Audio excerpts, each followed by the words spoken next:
एक अच्छी पोजीशन पे उस जमाने में काम किया जब जर्नलिज्म हुआ करती थी। वो काफ़ी पथराव था, फंस गए थे हम लोग। एक मतलब घर के ऊपर छत पे चढ़े, वहाँ पथराव काफ़ी हो रहा था। घर में जब चारों तरफ से घेर लिया और दोनों तरफ से पथराव चल रहा था, तो उस कई जगह पे ऐसे हुआ कि 17 किलोमीटर पैदल चलना पड़ा। हेलो दोस्तों, मैं हूं जहाज़ेब अली और आप लोग देख रहे हैं हमारा स्पेशल पॉडकास्ट। आज मिलने वाले हैं एक स्पेशल क्राइम जर्नलिज्म के लेजेंड से, जिनका नाम पूरे राजधानी में एक ब्रांड है, शाहिद कामिल सर। तो सबसे पहले तो आपका वेलकम है हमारी पॉडकास्ट में। और मैं सबसे पहले आपसे ये पूछना चाहूँगा, आपकी जो 25 ईयर की लेजेंडरी जो जर्नी है जर्नलिज्म में, जी, तो अगर आप अभी उसको रिवाइंड करके देखते हैं तो आपको क्या फीलिंग आती है? देखिए, जर्नलिज्म एक ऐसा पेशा है कि जिसको अगर हम कहें कि ये एक समाज सेवा भी है, एक खिदमत खल्क भी है, कि अगर आप किसी की मदद कर सकते हैं वो कलम से कर सकते हैं। यानी कि अगर आप किसी की आवाज़ बुलंद कर सकते हैं, उपेक्षित लोगों की, जिनके साथ शोषण हो रहा है, जिनके साथ मतलब जुल्म हो रहा है, तो ऐसे लोगों की आवाज़ उठाने का ही एक माध्यम है जर्नलिज्म। और इस जर्नलिज्म को अगर मैं अपना, आपने कहा कि 25 साल अगर मैं बैक जाता हूँ, तो मुझे ये लगता है कि मैं अपने आप में सेटिस्फाई हूँ कि मैंने अपनी ज़िंदगी के अंदर मेरी वजह से कई लोगों की मदद हुई होगी। आवाज़ उठी, मैंने आवाज़ जो उठाई, कहीं ना कहीं हम लोगों की आवाज़ जो है वो प्रशासन शासन सुनता है। अखबार में जब खबर छपती है, क्योंकि मैंने चैनल में भी काम किया है, तो चैनल में भी जब कोई खबर छपती थी या दिखाई जाती थी तो उसके ऊपर एक्शन होता था। तो लिहाजा मैं ये सोचता हूँ कि कम से कम जर्नलिज्म के ज़रिए मैंने कुछ लोगों की ज़र्रा भर मदद तो की है, जिससे मेरा जो एक सेटिस्फेक्शन है और जो एक संतुष्टि कहते हैं, मैं अपने आप में मुतमईन हूँ। जी। तो मतलब आपने जो ये क्राइम रिपोर्टिंग की जो स्टार्ट करा अपना करियर, जी जी, तो ये आपका बचपन से ड्रीम था या फिर मतलब लाइफ ने आपको ऐसे डायरेक्शन दी जो आप इस फील्ड में आए? नहीं, एक्चुअल में क्या हुआ कि एक छोटी सी घटना है, मैं आपको बताता हूँ कि एक्चुअल में क्राइम रिपोर्टर मेरा कोई बनने का ड्रीम नहीं था। जर्नलिज्म में ऐसा हुआ कि एक बार मैं अपने कज़िन के साथ जा रहा था, तो पुलिस चेकिंग के दौरान एक पुलिस वाले ने बहुत रफ टॉक की, बदतमीज़ी की मुझसे। तो मुझे बड़ा अफसोस हुआ। उस वक्त मैं छोटा था, तकरीबन यही कोई 15-16 साल का ही होगा। तो मुझे थोड़ा अजीब सा लगा। लेकिन उस वक्त क्या हुआ कि मेरे दिमाग में एक ये बात आया कि ये पुलिस किन से डरती है और पुलिस किसके प्रेशर में रहती है और पुलिस के लिए क्या इलाज है। तो मेरे कुछ आसपास के लोग, तो उन्होंने कहा पुलिस प्रेस से डरती है जी, अगर उनके बारे में लिखा जाए या बोला जाए तो वो उससे डरती है। तो फिर उस वक्त नया एक अखबार आया था, हिंदी उर्दू ज़बान में हिंदी अखबार अफकार। तो उसमें मैंने अपना वो वाक़या लिखा, और वो जब वाक़या लिखा तो वो अखबार में छपा। उसके अंदर काफ़ी लोगों ने उसके ऊपर अपनी प्रतिक्रियाएं दी। तो मुझे अच्छा लगा कि यार, ये जो मीडियम है जर्नलिज्म का, ये कहीं ना कहीं अपने लिए बेहतर है और अपन इसमें किसी की मदद कर पाएंगे। बस ये सिलसिला शुरू हुआ। तो मतलब वहाँ से आपको आया कि जब देखा कि सही नहीं हो रही ये चीज़। हाँ, तो मैंने ये सोचा, 1988 के अंदर मैंने दैनिक भास्कर में एज ए प्रूफ रीडर से अपना करियर शुरू किया। लेकिन घर वाले मुझे क्या है, सिविल इंजीनियर बनाना चाहते थे। तो मैंने सिविल इंजीनियर बनाने के चक्कर में मैंने कहा यार, उनका ड्रीम भी ना टूटे। मैंने कोशिश की, लेकिन वो कोशिश नाकाम इसलिए रही कि मेरा दिमाग जो था पूरा फोकस था वो जर्नलिज्म की तरफ हो गया था तब तक। क्योंकि मैं मैच्योर तो नहीं था, लेकिन थोड़ा सा ऐसा लग रहा था कि मैं शायद मैं इधर सही काम कर पाऊंगा, क्योंकि मेरा एक पैशन हो गया था जी। तो फिर मैंने जर्नलिज्म 88 में प्रूफ रीडिंग की भास्कर में, 1 साल किया, छोड़ दिया। फिर मैं ड्रॉफ्ट्समैन सिविल करने के लिए सीहोर चला गया।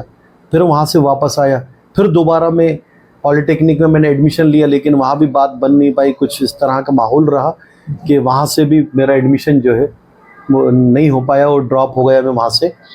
फिर वो दोबारा नए सिरे से फिर जर्नलिज्म की तरफ शुरुआत कर दी। जहां आपको लाना था किस्मत को। हाँ हाँ, वो मुकद्दर ये था कि मुझे जर्नलिज्म ही करना था, और घर वाले मुझे सिविल इंजीनियर बनाना चाहते थे, लेकिन अल्लाह को मुझे जर्नलिस्ट बनाना था। और मैं अपनी मतलब जर्नी से मतलब मुतमईन हूँ जी और सेटिस्फाई हूँ कि मैं जहाँ हूँ आज, अल्लाह का बड़ा करम है और मतलब लोगों की दुआएं हैं कि मैं कम से कम काम कर रहा हूँ, और अब 25 साल से लगातार काम कर रहा हूँ। एक अच्छी पोजीशन पे उस ज़माने में काम किया जब जर्नलिज्म हुआ करती थी। जी। तो आपने अपने राजधानी के जो क्राइम रिपोर्टिंग है उसको बहुत क्लोज से देखा है। तो अभी का जो ओल्ड स्कूल जो रिपोर्टिंग होती थी क्राइम रिपोर्टिंग, और अभी की जो डिजिटल रिपोर्टिंग होती है, उसमें कितना ज़्यादा डिफरेंस है? काफ़ी फ़र्क आ गया है। जब हम लोग क्राइम रिपोर्टिंग कर रहे थे उस ज़माने के अंदर व्हाट्सएप हुआ नहीं करते थे जी। मोबाइल भी बहुत लास्ट में हम लोगों को मिले थे। मोबाइल भी मेरे ख्याल से 2000 के बाद मोबाइल 8 के बाद अपने आना स्टार्ट मोबाइल आना शुरू हुए। जी। तो उस ज़माने की जो जर्नलिज्म था वो बहुत मुश्किल था। उस ज़माने के अंदर आपको मौका वारदात पे जाना पड़ता था, आपको घटना स्थल पे दिखना होना था। उस ज़माने के अंदर सोर्स बहुत मायने रखते थे कि आपके सोर्स कितने तगड़े हैं, क्योंकि आज की डेट के अंदर तो व्हाट्सएप पे मिल जाता है, यूट्यूब है, जगह जगह से आपके पास इंफॉर्मेशन के सोर्सेस हैं। उस ज़माने में सोर्सेस नहीं होते थे।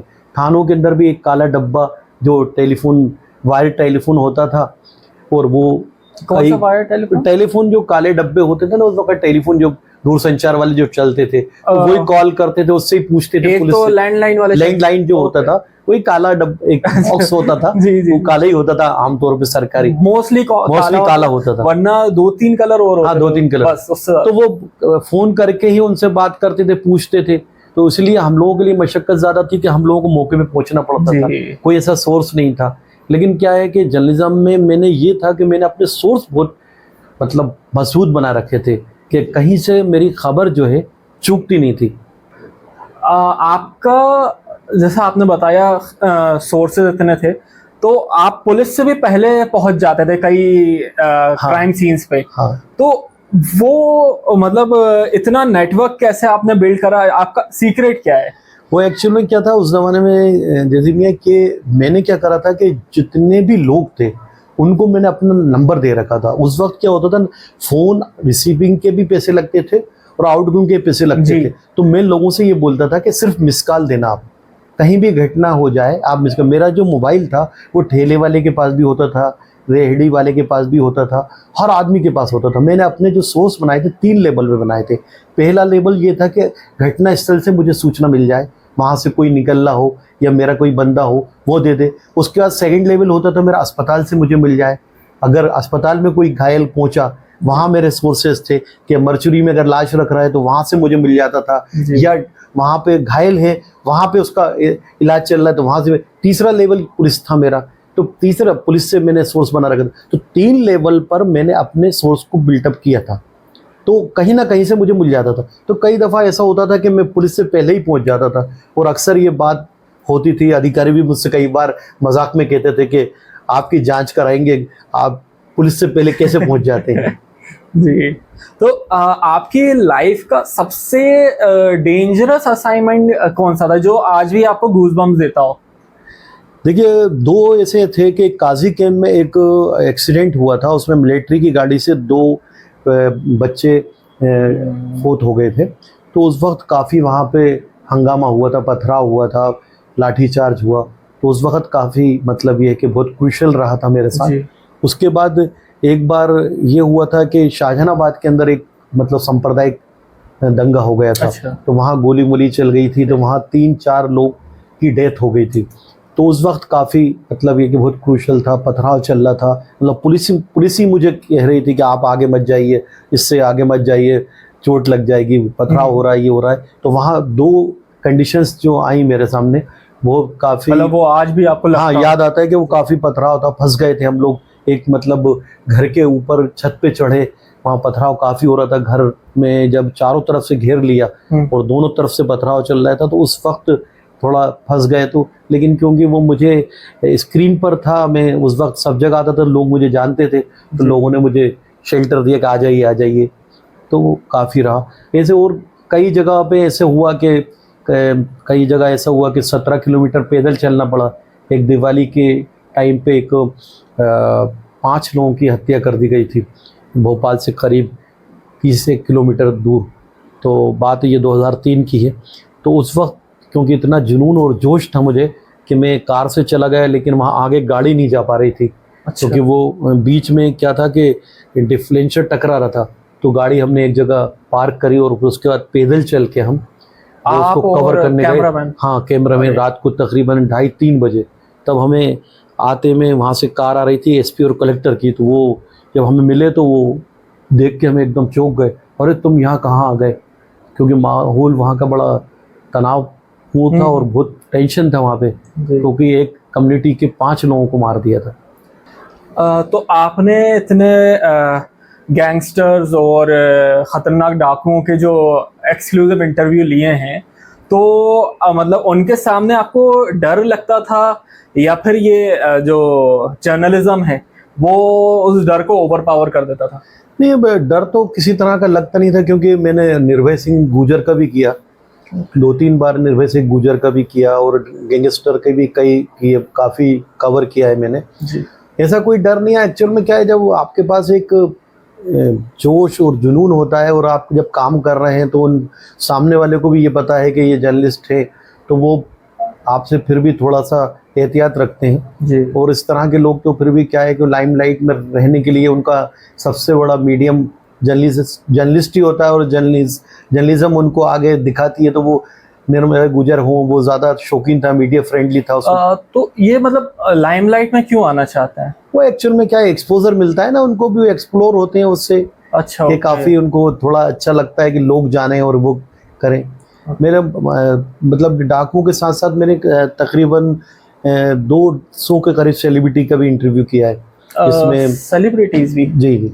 तो मतलब उनका कैसे, ये बॉलीवुड फील्ड में कैसे आया फिर आप? बॉलीवुड में मेरे एक्चुअल में क्या है कि मैंने क्राइम रिपोर्टिंग के साथ सभी बीटों में काम किया है। अच्छा। जो हमारे यहाँ जो कहा जाता है बीट कहला जाती है, अलग अलग शोबे या कहें अपन अलग अलग सेक्शन में जी। जो सेक्शन कहें आपके हिसाब से, तो उससे बीट कहलाती है हमारी, कि अलग अलग हम बीटों में काम किया। जैसे क्राइम बीट में भी काम किया मैंने, तो मैंने हॉलीवुड बॉलीवुड ये इन सारी बीटों में भी काम किया है। टीवी और ग्लैमर्स को भी कवर किया है। तो तकरीबन 200 के करीब सेलिब्रिटी का मैंने इंटरव्यू किया है, जिसमें अमिताभ बच्चन है, आपका अनिल कपूर है, माधुरी दीक्षित है, गुलजार साहब हैं और तकरीबन ऐसे बहुत सारे जो शेखर हैं, संगीतकार हैं, आप शेखर भी हैं आपके। उसके अलावा आपका फिल्म स्टार के अलावा मैंने क्रिकेटरों का भी किया है, शायरों का भी किया, मरहूम मुनव्वर राना साहब का किया और उसके अलावा बहुत सारे ऐसे लोग हैं। मतलब एक किताब भी मैंने लिख दी है। कौन सी किताब लिखी आपने? किताब मेरी जो है वो मुलाकातें हैं किताब है, और वो तकरीबन 100 पेज से ज़्यादा की किताब है और उसमें तकरीबन 100 सेलिब्रिटियों को मैंने कवर किया है और उनसे मैंने जो अपने पूरे पत्रकारिता का जो मेरा सफ़र है उसमें जो बातचीत जिन जिन सेलिब्रिटी से हुई, जिन जिन लोगों से हुई, उनसे बातचीत को जिल्द कर दिया है मैंने उस किताब के अंदर और उसका नाम मुलाकातें रखा है। अच्छा, मतलब सब लोगों से जो सबसे मुलाकातें जो हुई, तो उस मुलाकातों को ही मैंने उस किताब के अंदर जिल्द कर दिया है जी। उसमें सब तरह के किस्से हैं जो जिस तरह से उनसे मुलाकात हुई और क्या बात हुई, वो सब उसमें मैंने लिखा है। तो आपका उनके साथ इंटरव्यू कैसा रहा? आपने अमिताभ बच्चन जी के साथ? अमिताभ बच्चन के साथ तो इंटरव्यू बड़ा दिलचस्प रहा। एक बार की बात है कि मैं मुंबई के अंदर था और वहाँ पे JW मैरियट में KBC की प्रेस कॉन्फ्रेंस चल रही थी। तो प्रेस कॉन्फ्रेंस में तकरीबन क्रॉस इंडिया के तकरीबन 150 जर्नलिस्ट थे, लेकिन जो सवाल जो आ रहे थे वो जो बिग बी थे वो एकदम उसको शॉर्ट कर देते थे। वो मतलब वो जवाब बिल्कुल मुख्तसर सा देते थे जी। सही सवाल ले नहीं आ पा रहे थे या लोग पूछ नहीं पा रहे थे, कनेक्ट नहीं हो पा रहे। तो प्यार वहाँ खड़ा हुआ था, प्यार ने मुझसे रिक्वेस्ट करी कि प्लीज़ आप एक सवाल पूछ लीजिए। तो मैंने जब सवाल उनसे पूछा तो बिग बी ने अपना 2007 से लेकर वो जो कुली के अंदर एक इंसिडेंट हुआ था उनके साथ, आप शायद छोटे होंगे उस वक्त, वो कुली में एक्सीडेंट हुआ था, वो शूटिंग के दौरान उनके घायल हो गए थे, वहाँ से लेके शुरू करके उन्होंने पूरा बिग बी ने पूरा केबीसी का पूरा एपिसोड दिखाया कि उनको किस तरह से वो प्रॉब्लम हुई और फिर किस तरह से वो हुआ। मेरा सवाल असल में उसमें ये था कि उनसे मैंने ये पूछा था कि पहले तो मैंने बहुत मजाक किया स्टाइल में पूछा, तो सब लोग बहुत जम के क्या पूछा मैंने था? पूछा था उनसे कि पहले तो मैंने उनसे कहा कि नमस्कार जीजा जी, तो सब लोग एकदम जम के हंसे, पूरा जो हाल था एकदम गूंज गया। फिर मैंने कहा मैं अपने आपके ससुराल से हूँ, क्योंकि उनकी ससुराल यही है भोपाल में। तो मैंने कहा आपकी ससुराल से हूँ जी। तो जी उन्होंने कहा पूछिए क्या पूछना चाहते हैं। तो फिर मैंने उनसे पूछा कि देश की ऐसी कौन सी फिक्र है जो आपको दिन रात सताती है, और ऐसी कौन सी ख्वाहिश है जो आप अपने जीते जी उस देश में पूरा होता देखना चाहते हैं। तो उन्होंने बहुत तवील, बहुत लंबा उसका जवाब दिया जी। और वो काफ़ी चैनलों ने भी फिर उसको चलाया। मैंने भी अपना यूट्यूब चैनल है इंडियन सेलेब टॉक शो, उसके अंदर वो मैंने डाला है और काफ़ी उन्होंने लंबा जवाब दिया था। आमतौर पर बिग बी जो जवाब देते हैं वो मुख्तसर होते हैं, लेकिन काफ़ी मेरी 3-4 बार उनसे मुलाकात हुई, लेकिन मेरे अच्छा एक्सपीरियंस रहा कि उनसे मेरे बहुत अच्छे, उन्होंने मेरे सवालों के बहुत अच्छे से जवाब दिए। जी। क्राइम रिपोर्टिंग जैसे आप किसी का कर रहे हैं, तो अगर क्रिमिनल के सामने सबसे इम्पोर्टेंट चीज़ क्या होती थी, लाइक सेफ्टी या फिर अपना मतलब उसकी साइकोलॉजी, या फिर वो जो क्रिमिनल है उससे सच निकलवाना? एक्चुअल में क्या है, क्राइम में रिपोर्टिंग करने का एक्चुअल में 2 तरह की क्राइम रिपोर्टिंग होती है। एक तो क्राइम रिपोर्टिंग ये होती है कि कोई घटना हो गई, घटना के बाद आप क्राइम रिपोर्टिंग करने पहुंचे, और दूसरी क्राइम रिपोर्टिंग ये होती है कि आप इन्वेस्टिगेशन क्या कर रहे हैं, किस तरीके से, जैसे खोजी पत्रकारिता जैसे हम कहते हैं, तो खोजी पत्रकारिता ये होती है। तो मैंने इस तरह के कई स्टिंग भी करे हैं, जैसे काजी कैंप के अंदर ये ब्राउन शुगर लेते थे लोग, तो मैं ब्राउन शुगर ये जो एक नशा होता है ब्राउन शुगर का, उसका जो आज एमडी वगैरह जो होती है, तो वो अलग तरह से लेते थे, वो तरह तरह के, वो मतलब बहुत ही मतलब अलग तरह का एक नशा करते थे जी। तो वो मैंने वहाँ उन क्रिमिनलों के बीच में जाके उसको एक मतलब स्टिंग किया जी, और उनको कि किस तरह से वो ब्राउन शुगर ले रहे हैं, किस तरह का नशा कर रहे हैं। फिर उनसे बातचीत करी, उनको थोड़ा बहलाया, कि मैंने उनको समझाया कि आपको सरकार मदद करेगी, आप उस तरह का नशा लेते हैं, क्या करते हैं, उस तरह की सारी बात करके पूरा एक स्टिंग मैंने वहाँ किया था। तो ये मतलब वो पूरे स्पाई कैमरा उनसे करा था या फिर? नहीं, मैंने तो उस जमाने में तो ये स्पाई कैमरा वगैरह आए नहीं थे। अच्छा। यही जो अपने नॉर्मल कैमरे से किया था, तो उसमें कुछ तरह का कोई कैमरा नहीं, वरना पूरी स्पाई वाली फीलिंग आई। हाँ, नहीं उसमें कोई इस तरह का नहीं था, बिल्कुल एकदम सामने ही था। उन लोगों के सामने कैमरा रखा था, क्योंकि वो लोग को मैंने थोड़ा सा समझाया, थोड़ा बहलाया कि इस तरह से हम करना चाह रहे हैं और आप लोग जो कर रहे हैं, तो बड़ा अजीब तरह का माहौल मैंने वहाँ देखा था। मुझे बहुत शौक रह गया था कि ये इलाके के अंदर इस तरह का माहौल है कि लोग इस तरह के ब्राउन शुगर और तरह तरह के नशे कर रहे हैं। तो मतलब आप जैसे ये करा था, आपने इतने क्रिमिनल्स को करा है, कभी डायरेक्ट थ्रेट आया है आपको या फिर कुछ प्रेशर रहा हो? आया, कई बार ऐसा होता था कि मतलब ये कि लोग चैलेंज करते थे कि अगर आपने ये किया तो हम ये कर देंगे, या वो किया तो ये कर देंगे।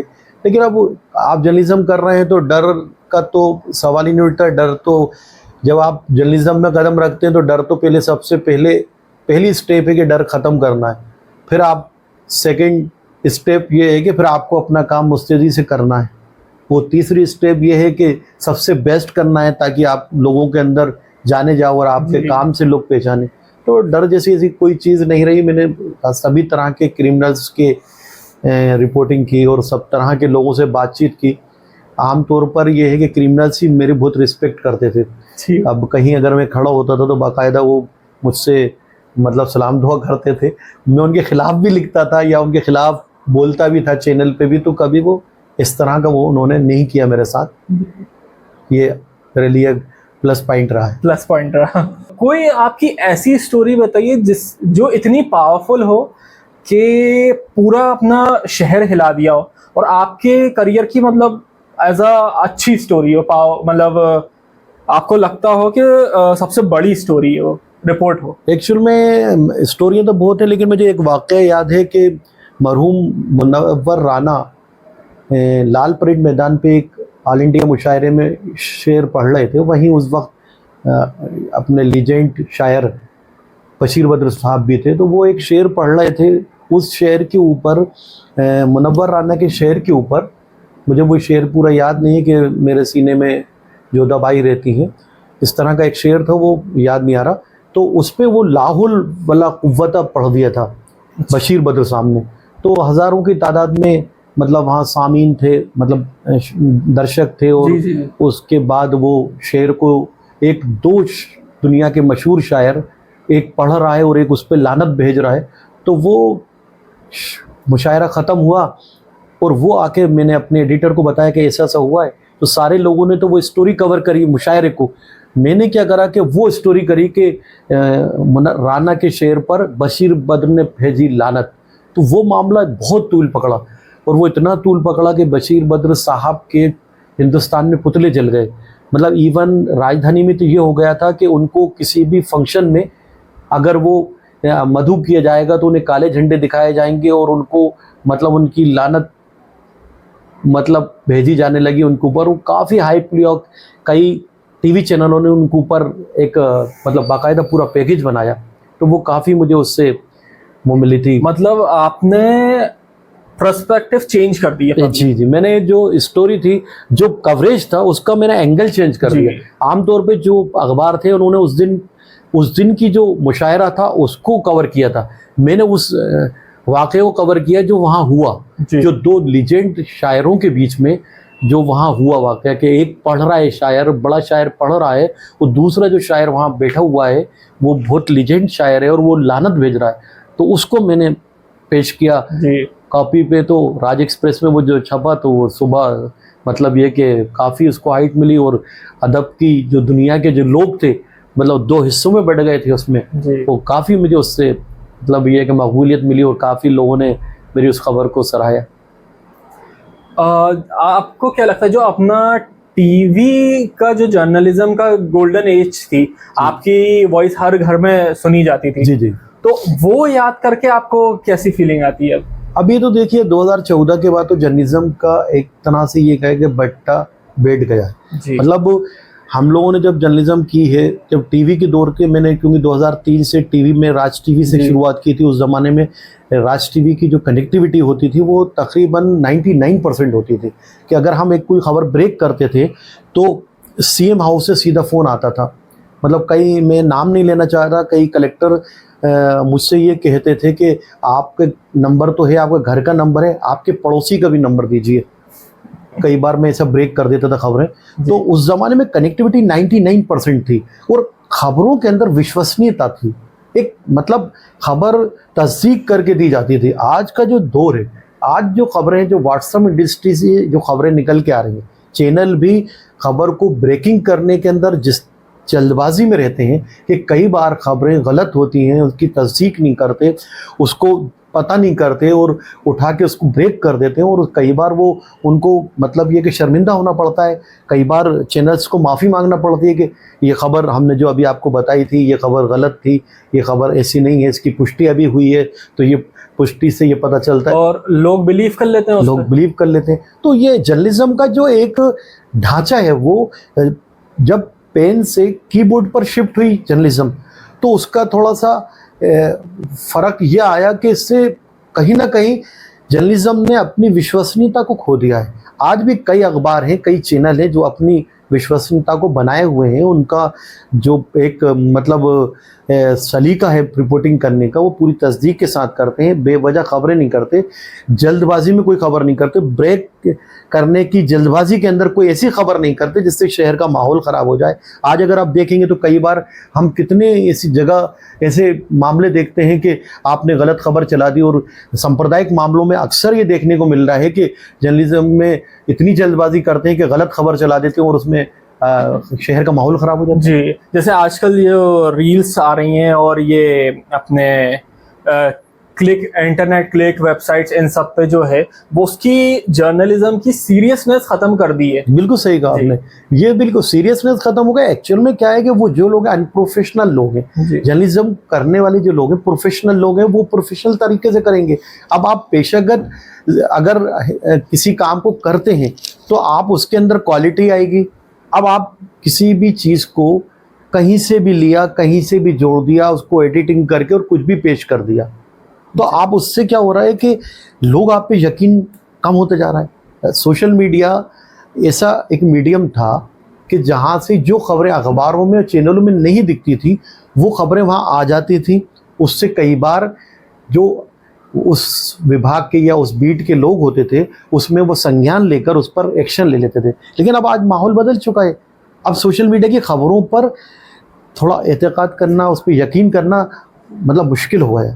अब बिलीव ही नहीं कर सकते हैं। प्लस आजकल का टाइम जो अभी आने वाला है एआई वाला, वो तो और ख़राब है कि बहुत खराब। कहीं पे आजकल बहुत ज़्यादा ट्रेंड चल रहा है, लोग खाने की चीज़ों को ऐसे एआई से फेक बनाते हैं, ख़राब हो गया, हाँ हाँ, फंगस लगी है, उसको रिटर्न कर रहे हैं। सबसे ज़्यादा ट्रेंड ये चल रहा है। लेकिन अब वो देखिए ये जो क्लास है जी। ये एक अलग क्लास है, ये जर्नलिस्ट नहीं है। ये तो वो क्लास है जो फ्री बैठी हुई है और उसने अपने हाथ में एंड्रॉयड मोबाइल उसके हाथ में है। अब उसने क्या करना चाहिए, तो अपने वक्त का इस्तेमाल वो गलत तरीके से कर रहा है। अब उस गलत तरीके का इस्तेमाल कर रहा है तो वो जर्नलिस्ट नहीं है। मैं इनको जर्नलिस्ट मानता ही नहीं हूँ। एक्चुअली ये न्यूज़ आई थी जर्नलिज्म पर, जी कोई से न्यूज़ चैनल पे मैं, जी जी, हाँ, तो वो अब जर्नलिज्म ही वही क्लियर कर रहा है ना, वही बात को वो एक्सपोज कर रहे हैं कि ये इस तरह का लोग कर रहे हैं। अब ये जर्नलिस्ट अगर ये इस तरह की हरकतें करेगा तो वो तो जिस संस्थान में जिस जगह काम कर रहा है वो तो वहां से पहली फुर्सत में हटा दिया जाएगा।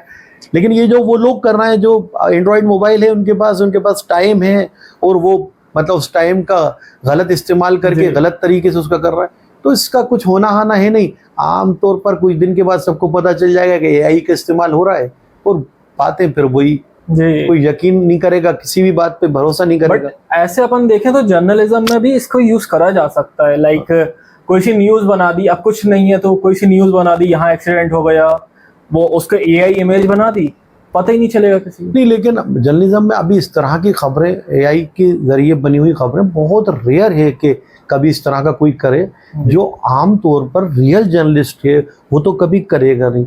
और वो जहाँ काम कर रहा है वहाँ पे एडिटर बैठा रहता है, वहाँ पे उसके ऊपर सब एडिटर, सब पहले रिपोर्टर के ऊपर सब एडिटर है, सब एडिटर के ऊपर एडिटर है, एडिटर के ऊपर चीफ एडिटर है।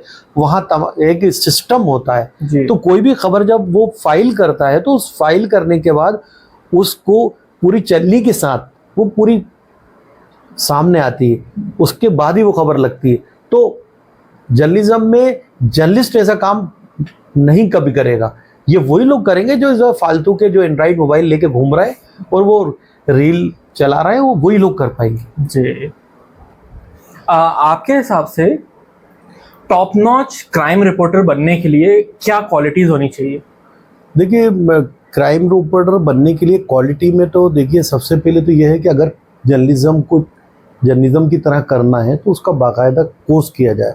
जैसे माखनलाल चतुर्वेदी जो पत्रकारिता विश्वविद्यालय वो भी कराता है, इसके बाद ईएमएस है वो भी कराता है, इसके अलावा और कई संस्थान खुल गए हैं, पीपल्स से वो करा रहा है, जागरण यूनिवर्सिटी करा रही। तो अगर आप बीजे एमजे कर ले, अगर 12th के बाद होता है तो बैचलर ऑफ जर्नलिज्म आप कर लेंगे। इसका भी आप पब्लिक को बता दी क्योंकि बहुत कम लोगों को पता है ये वाली। जैसे अगर आप करना चाहते हैं कि जर्नलिज्म का में आना चाहते हैं तो उसके लिए सबसे अच्छा है कि 12th क्लास आप पास करिए। अगर आप माखनलाल में जाते हैं तो उसका एंट्रेंस एग्ज़ाम होता है। बाकी अभी दूसरी यूनिवर्सिटी भी करा रही हैं, दूसरे संस्थान भी कर रहे हैं, जैसे जागरण भी कर रहा है, जागरण लेक सिटी है जो वो कर रही है। इसके बाद पीपल्स वाले जो है, पीपल्स वाले भी करा रहे हैं। तो वहाँ आप जाएंगे तो वहाँ 12th के बाद बीजे हो जाता है, वहाँ बैचलर ऑफ जर्नलिज्म का एक कोर्स होता है, वो कर लीजिए। उसके बाद एमजे होता है, मास्टर ऑफ जर्नलिज्म कर लीजिए। उससे क्या होगा कि आप जब बेसिक जान जाएंगे, उसकी बुनियादी मतलब चीज़ें आप समझ लेंगे, तो फिर आप जर्नलिज्म में आने के लिए आपके लिए बेहतर होगा कि जर्नलिज्म क्या है, कैसे की जाती है, इसके क्या नॉर्म्स हैं, क्या बायलॉज है, क्या मतलब, नहीं तो आप मतलब बेसिक समझ में आ जाए। बेसिक समझ। अच्छा देखिए, बेसिक तो समझना आप थ्योरी से सिर्फ पढ़ के कर सकते हैं, आपने डिप्लोमा ले लिया या डिग्री ले ली, लेकिन जब आप प्रैक्टिकली काम करेंगे, जब प्रैक्टिकली करेंगे तो वो आपको वो 20% नहीं, वो 80% है जी। वो आपको सिखाने में मदद करेगा। जब आप किसी अखबार में काम करेंगे, किसी टीवी चैनल में काम करेंगे, तो वहाँ पर आपको सारा प्रैक्टिकल करना पड़ेगा। तो फिर आपको सीखने में, जैसे अगर आप मिसाल के तौर पे अगर आपसे कोई कहे कि यार चाय किसे बनती है, तो आप ये बता दोगे शक्कर पत्ती और पानी और दूध से बनती जी। है, लेकिन अगर कोई आपको वो पूरा मेथड बताए कि पहले पानी डालना है, फिर शक्कर डालना है, फिर पत्ती डालना है, फिर दूध डालना है, तो फिर आपको उसको बनाने में बहुत आसानी हो जाएगी। एक तरह से जैसे मतलब प्रैक्टिकल जो चीज होगी, आप प्रैक्टिकली कोई काम करेंगे तो उसमें सीखने और समझने का मौका मिलता है और उसको सही तरीके से करना चाहता है। अब उसके अंदर ये नहीं है कि आपको क्राइम रिपोर्टर ही बनना है जी। उसमें जर्नलिज्म के अंदर कई बीटें होती हैं, पॉलिटिकल बीट भी होती है, जो पॉलिटिकल रिपोर्टिंग होती है, उसके अंदर जिला प्रशासन की रिपोर्टिंग भी होती है, उसके अंदर आप क्या नाम से कला संस्कृति की रिपोर्टिंग होती है, जैसे आप टीवी और ग्लैमरस जो फील्ड है उसमें भी रिपोर्टिंग होती है। इसके अलावा आप ऑफ बीट भी लोग काम करते हैं, स्पेशल स्टोरियाँ भी करते हैं। तो तरह तरह के, ये ज़रूरी नहीं है कि वो क्राइम रिपोर्टर ही आप बने। आपके पास बहुत सारे ऑप्शन है। आप क्राइम रिपोर्टर बनना चाहते हैं तो वो ठीक है, आपका शौक है, पेशेंस है, लेकिन अगर आप दूसरी रिपोर्टिंग भी करना चाहते हैं तो उसमें भी काफ़ी स्कोप है। आप कर सकते हैं नगर निगम में नगर निगम की भी एक बीट होती है, जिला प्रशासन की भी एक बीट होती है, अलग अलग बीटें होती हैं। ये वहाँ डिसाइड होता है आपके टैलेंट पर कि आप किस तरह की किस बीट में अच्छा काम कर सकते हैं। मतलब जैसे अगर आप बिजनेस स्टार्ट करें तो उसमें पहले तो आप MBA कर लिया तो उसमें सिर्फ 20% समझ में आता है। जी। बिजनेस में उतरने के बाद जब आप समझते हैं, फिर उसकी चीज़ों को समझते हैं। जी। इस तरह से जर्नलिज्म का है, किसी भी चीज़ का है कि जब आप प्रैक्टिकली कोई काम करते हैं, जैसे अगर वकालत है तो वकालत के अंदर आप जब जाते हैं तो उसको प्रैक्टिस ही कहा जाता है। अगर कोई LLB करके आता है तो वो लायर होता है, और जब वो प्रैक्टिस शुरू करता है तो फिर वो वकील बनता है ना, तो फिर वो प्रैक्टिस कहलाता है। जैसे अगर MBBS करके कोई आता है तो वो भी अगर वो क्या कहते हैं शुरुआत करता है तो प्रैक्टिस करता है, तो वो उसको मतलब प्रैक्टिस ही कहा जाता है। जी, प्रैक्टिस। तो इस तरह से जर्नलिज्म के अंदर अगर आप मेन स्ट्रीम में आकर आप किसी संस्थान से जुड़कर वहाँ पर अगर आप काम करेंगे और वो प्रैक्टिस में जब आप आएगा, जब आप काम करेंगे तो आपको सीखने को ज़्यादा मौका मिलेगा।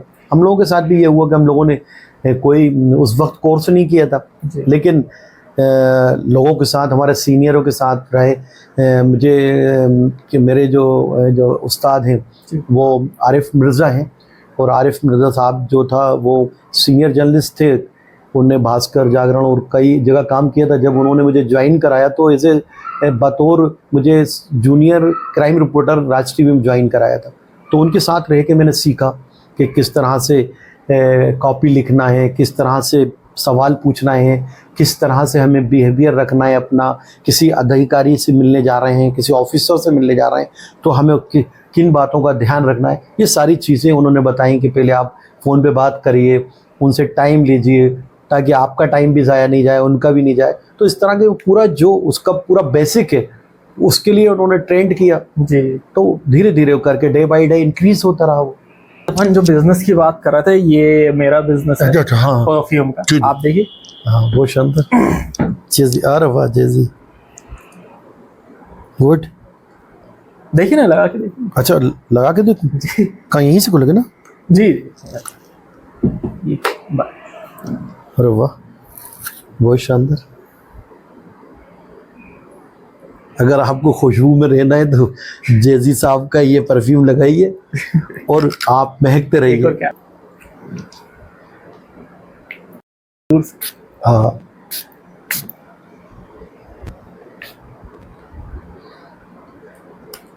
आपको अच्छी लगी फ्रेग्रेंस? अच्छी क्योंकि वो मेरा वो आदत नहीं है कि नहीं फेक रिव्यू का। नहीं, अच्छा है, फ्रेग्रेंस अच्छी है।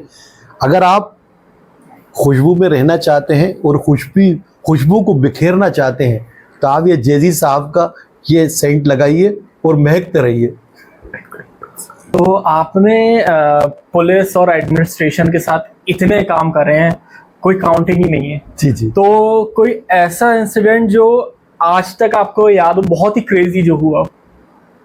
आमतौर पे बहुत सारे ऐसे वाक़े हुए हैं कि बहुत ही क्रेजी हुए हैं। मतलब लगता था कि मतलब जो यंग जनरेशन, जो आज की जेनजी जो देख रही है, वो बोले क्या हो गया ये?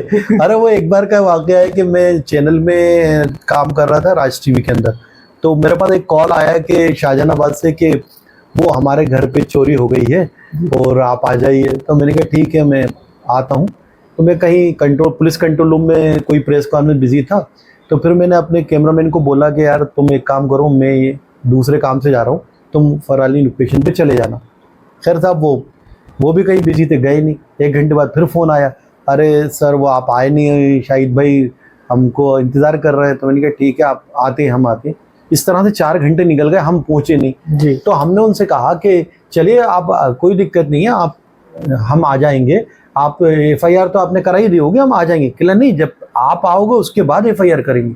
तो वो उस वक्त हमको बड़ा अच्छा लगा था कि लोगों में हमारे ऊपर इतना भरोसा था और तो यकीन था कि मतलब पुलिस में जाने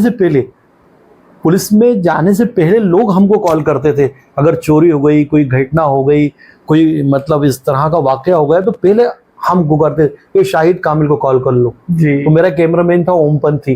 तो वो शहर के अंदर जब आम तौर पे जब हम लोग कहीं गली में से निकलते थे लोग बात बोलते थे कैमरामैन ओमपंथी के साथ शाहिद कामिल। तो ये मेरा एक लकब लोग बोलते थे। ऐसे एक बार एक घटना हुई जब मेरे मतलब रोंगटे खड़े हो गए कि एक बाप ने अपनी 2 मासूम बच्चियों और इतना बड़ा ही एक छोटा सा कमरा था 10 बाई 10 का, और पता नहीं क्या ऐसी वजह रही होगी, उसको मैं कवर करने गया तो मतलब मैं रोने लगा था कि मेरे आंखों में से आंसू निकल गए थे कि यार कोई बाप किसी को अपनी 2 बेटियों का किस है। ये एक बार का वाकया और है कि जब पूरा सिस्टम हिल गया था। मेरी एक स्टोरी थी कि मुख्यमंत्री के विधानसभा क्षेत्र में बगावत। तो ये स्टोरी जब मैंने फाइल करी तो पेज 1 पे राज एक्सप्रेस में छपी जी। तो सुबह 7 बजे मेरे एडिटर का मेरे पास फ़ोन आया कि अरे यार वो CM हाउस से फ़ोन आ रहा है, तुमने वो स्टोरी करी है, वो कह रहा है ये सब गलत है। तो मैंने कहा नहीं सर गलत नहीं है, क्योंकि मेरे पास तो उसके सबूत हैं। जी। वो वहाँ 13 लोग उनके जो जनप्रतिनिधि थे बुधनी के, वो 13 लोग एक साथ इस्तीफ़ा देना का बोल रहे हैं, उनके पास मेरे पास उनके डॉक्यूमेंट है। तो उन्होंने उनको बताया जी। तो मैंने फिर उनको कॉल बैक किया कि अगर वो कहें तो फॉलोअप भी लगा सकते हैं, मेरे पास तो सबके एफिडेविट हैं। जी। उस वक्त ये हुआ कि जिसने मुझे वो खबर बताई थी, जो मेरा सोर्स था, उसका मेरा फ़ोन आ गया डर के मारे, और ये CM हाउस से हमारे पास फ़ोन आ रहा है और वो कह रहे हैं कि हम आप लोगों को लेने आ रहे हैं। तो पहले क्या हो रहा था कि वो 13 लोग जो थे वो अप्रोच कर रहे थे CM हाउस में कि हमारी बात अधिकारी नहीं सुन रहे हैं, हमारे विकास कार्य नहीं हो रहा है, बुधनी क्षेत्र में कोई काम नहीं हो रहा। तो CM हाउस में कोई उनको मिल नहीं रहा था, कोई बात नहीं कर रहा था, कोई बुला नहीं रहा था। वो जैसी स्टोरी मेरी राज एक्सप्रेस में फर्स्ट पेज पे छपी, बैनर खबर छपी, उसके बाद ये हुआ कि उनको आनंद फानंद में वहाँ से CM हाउस बुलाया गया और उनको जो उनकी प्रॉब्लम थी, उनकी सारी समस्याओं का समाधान हो गया। तो मतलब एकदम तरह से सिस्टम हिल गया था। जी। ऐसे बहुत वाकये हुए हैं, बहुत लंबा है क्योंकि अब इतना इंटरव्यू इतना लंबा ये इंटरव्यू नहीं, अपना पॉडकास्ट नॉर्मल। हाँ। इतने इंटेंस करियर में फैमिली का सपोर्ट कितना इम्पोर्टेंट है? देखिए मेरी फैमिली ने हमेशा मुझे सपोर्ट किया, मेरे वालिद और वालिदा भी सपोर्टिंग थे, और मेरे इस करियर को मैंने खुद चुना था। वो मुझे सिविल इंजीनियर बनाना चाहते थे, लेकिन मैंने ये अपना करियर खुद चुना कि मुझे जर्नलिज्म करना है, मुझे पैसा नहीं कमाना, मुझे नाम कमाना है, लोगों की मदद करना है, खिदमत खल करना है, समाज सेवा करना है। तो मेरा वो जो जज्बा था तो उन्होंने उसको बिल्कुल सपोर्ट किया, और मैं जिस तरीके से मैंने जो काम किया तो उसके बाद जब शादी हुई तो वाइफ भी मुझे पूरा सपोर्ट किया, क्योंकि मैं काफ़ी लंबे टाइम तक बाहर रहता था। कई बार तो मैं सुबह 10 बजे का निकलता था तो रात को 10 बजे पहुंचता था। कई बार घर आया हूँ, मैं खाना खा रहा हूँ, मतलब डाइनिंग पे खाना खा रहा हूँ, इतने में मुझे कॉल आ गया कि मर्डर हो गया निशातपुरा में। तो मैं बस गाड़ी उठा के कैमरामैन को कॉल किया और गाड़ी उठा के निकल जाता था। कई बार ऐसा होता था कि एक समोसे पे ही पूरा दिन भर निकल जाता था, खाने का टाइम ही नहीं मिल पा रहा। तो मेरा फैमिली के लोगों ने पूरा सपोर्ट किया। मेरे जो साथी थे, दोस्त थे, मतलब कई मेरे दोस्त जैसे मेरे कज़िन है मोहम्मद यूसुफ खान दोस्त थे, वो आमतौर पे कभी लंबा हमें जाना पड़ता था किसी घटना स्थल पे, तो वो अपनी कार में हम लोग साथ ले लेते थे और साथ जाते थे। वो रात में आधी रात को जा रहे हैं, कभी बहुत अल सुबह जा रहे हैं, तो फैमिली ने कभी हमको डिस्टर्ब नहीं किया, कभी रोका नहीं कि नहीं यार ये क्या कर रहे हो। कई शादियां ऐसी हुई कि हम लोग जब पहुंचे तो विदाई हो गई। कई शादियां ऐसी हुई कि हम शादी में शिरकत ही नहीं कर पाए, और वो फैमिली की मेंबर जो बेचारे जा नहीं पाए या किसी के साथ चले गए, ऐसा भी हुआ। जी। तो मतलब अभी कुछ जो नए यंग जर्नलिस्ट जो चाहते हैं इस फील्ड में आना, उनको आप क्या एडवाइस देंगे? मैं तो ये कहता हूँ कि जर्नलिज्म अगर करना है चाहते हैं आप, तो पूरी तरह से तैयारी के साथ करिए। पूरी तैयारी के साथ का मतलब ये है कि आप पूरे उसका प्लान से करिए, पूरी एक लाइनअप प्लान बनाइए कि आपने 12th कर लिया है तो आपने कहा माइंड सेट आपका है कि जर्नलिज्म करना है तो आप बीजे करिए, एमजे करिए।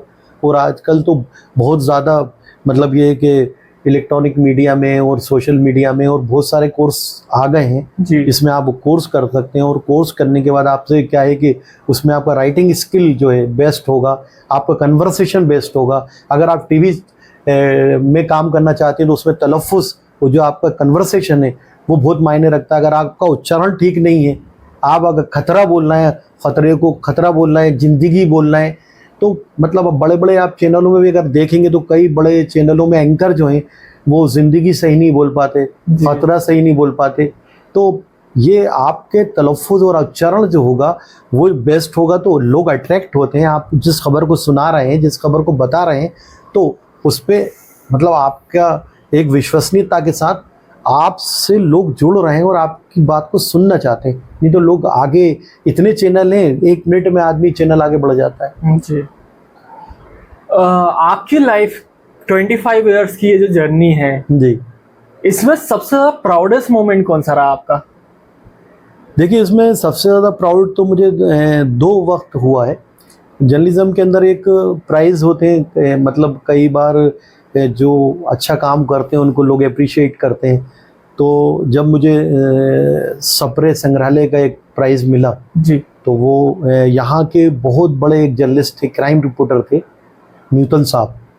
तो राजेंद्र न्यूटन थे वो, और उनके नाम से वो पुरस्कार जब मुझे क्राइम रिपोर्टिंग के लिए उन्होंने दिया तो मुझे अपने आप में बहुत मतलब अच्छा फील हुआ कि मैं आज मैं इस काबिल हूँ कि मुझे एक इतने बड़े जर्नलिस्ट थे और न्यूटन साहब और उनके नाम से, और वो भी सप्रे संग्रहालय मुझे दे रहा है।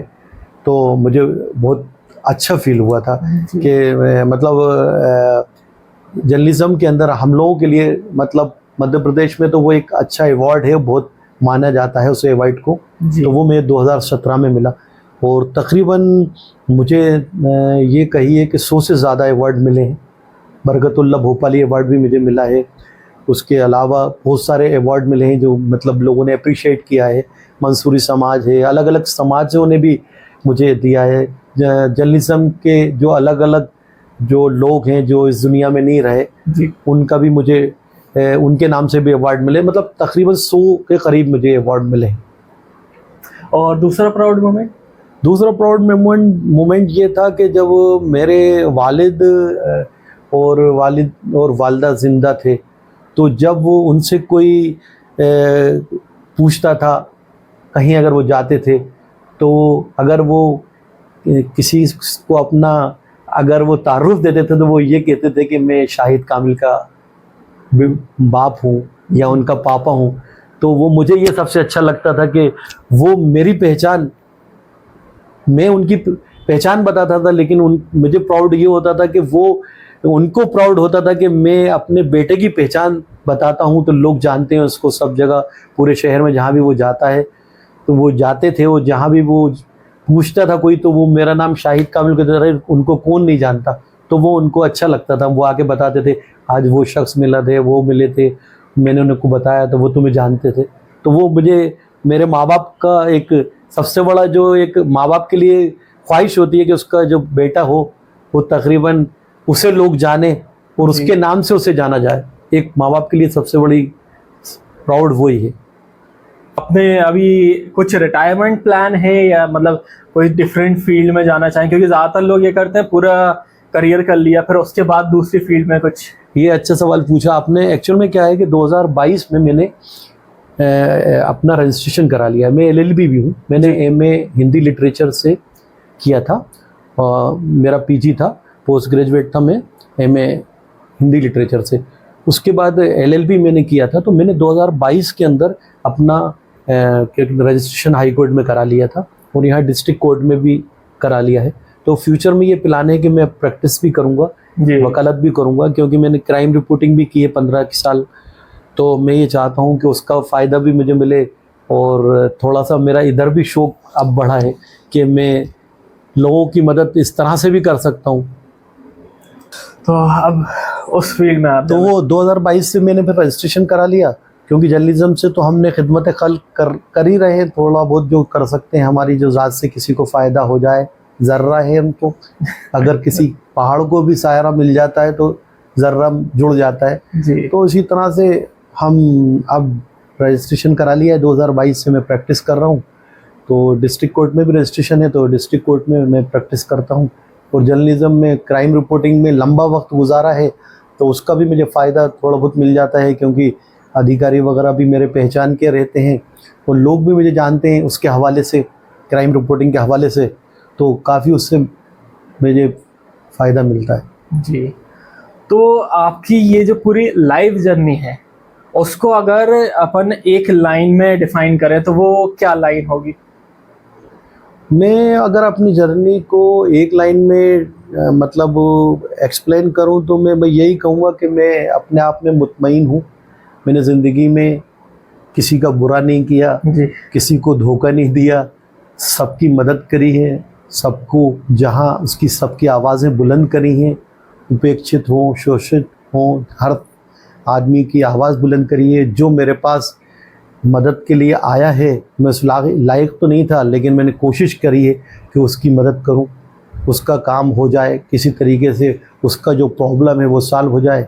तो मैं लाइफ में इसी तरह से अपने आप को मुतमईन मानता हूँ, संतुष्ट मानता हूँ और सेटिस्फाई हूँ कि मैं एक 25 साल के करियर के अंदर अपने आप को आज तक किसी बिना एलिगेशन के काम कर रहा हूँ। ये मेरे लिए सबसे बेस्ट है कि आज के दौर में जर्नलिज्म बहुत ख़राब दौर में चल रहा है। अब तक के ख़राब दौर में जर्नलिज्म है, उसका यूँ कहें कि एक तरह से पता नहीं हो चुका है कि जर्नलिज्म जो है, पहले अखबार छप के बिकता था, अब अखबार पहले से ही बिक जाता है। जी। तो ये हालात हैं। तो ऐसे के अंदर बिना एलिगेशन के, बिना आरोपों के अगर हम काम कर रहे हैं तो ये मेरे लिए अपने आप में बहुत अच्छा महसूस होता है। जी। तो thank you so much for watching our podcast और जल्दी मिलते हैं दूसरी पॉडकास्ट के साथ।